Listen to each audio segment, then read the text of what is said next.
Hello అండి, welcome to Lakshmi Ammati 18 YouTube channel అండి. అందరూ ఎలా ఉన్నారండి? బాగున్నారా? నేనైతే బాగున్నానండి. ఈరోజు అయితే నవరాత్రుల 8వ రోజు సందర్భంగా పోలేరమ్మ గుడికి దగ్గరికి అయితే భజనకైతే వచ్చామన్నమాట.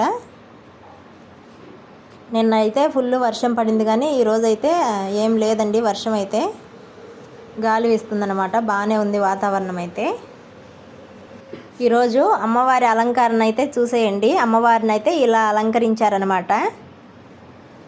అమ్మవారికి చీర సమర్పించిన వారైతే ఎన్నం వెంకటేశ్వర్లు భారతమ్మ గారు అయితే ఇవాళ అమ్మవారికి అయితే చీర సమర్పించారండి.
స్వామి